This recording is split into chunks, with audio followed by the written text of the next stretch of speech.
Sejam muito bem-vindos. Bíblia para ouvir. Tendo sido, pois, justificados pela fé, temos paz com Deus, por nosso Senhor Jesus Cristo. Por meio de quem obtivemos acesso pela fé a esta graça na qual agora estamos firmes, e nos gloriamos na esperança da glória de Deus. Não só isso, mas também nos gloriamos nas tribulações, porque sabemos que a tribulação produz perseverança. A perseverança, um caráter aprovado, e o caráter aprovado, esperança. E a esperança não nos decepciona, porque Deus derramou seu amor em nossos corações, por meio do Espírito Santo que Ele nos concedeu. De fato, no devido tempo, quando ainda éramos fracos, Cristo morreu pelos ímpios. Dificilmente haverá alguém que morra por um justo, pelo homem bom talvez alguém tenha coragem de morrer. Mas Deus demonstra seu amor por nós. Cristo morreu em nosso favor quando ainda éramos pecadores. Como agora fomos justificados por seu sangue, muito mais ainda seremos salvos da ira de Deus por meio dele. Se quando éramos inimigos de Deus fomos reconciliados com ele mediante a morte de seu Filho, quanto mais agora, tendo sido reconciliados, seremos salvos por sua vida.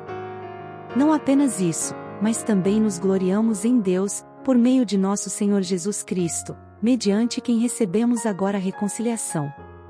Portanto, da mesma forma como o pecado entrou no mundo por um homem, e pelo pecado a morte, assim também a morte veio a todos os homens, porque todos pecaram. Pois antes de ser dada a lei, o pecado já estava no mundo. Mas o pecado não é levado em conta quando não existe lei.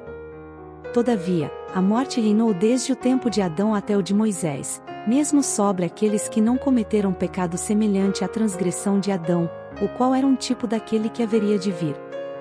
Entretanto, não há comparação entre a dádiva e a transgressão. Pois se muitos morreram por causa da transgressão de um só, muito mais a graça de Deus, isto é, a dádiva pela graça de um só homem, Jesus Cristo, transbordou para muitos. Não se pode comparar a dádiva de Deus com a consequência do pecado de um só homem.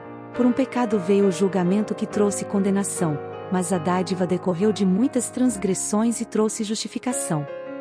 Se pela transgressão de um só a morte reinou por meio dele, muito mais aqueles que recebem de Deus a imensa provisão da graça e a dádiva da justiça reinarão em vida por meio de um único homem, Jesus Cristo. Consequentemente, assim como uma só transgressão resultou na condenação de todos os homens, assim também um só ato de justiça resultou na justificação que traz vida a todos os homens. Logo, assim como por meio da desobediência de um só homem muitos foram feitos pecadores, assim também, por meio da obediência de um único homem muitos serão feitos justos. A lei foi introduzida para que a transgressão fosse ressaltada. Mas onde aumentou o pecado, transbordou a graça. A fim de que, assim como o pecado reinou na morte, também a graça reine pela justiça para conceder vida eterna, mediante Jesus Cristo, nosso Senhor. Se inscreva para receber mensagens da Palavra de Deus para seu coração. Compartilhe essa mensagem para mais vidas serem alcançadas. Que você tenha um dia repleto de paz e de bênçãos vindas da parte de Deus.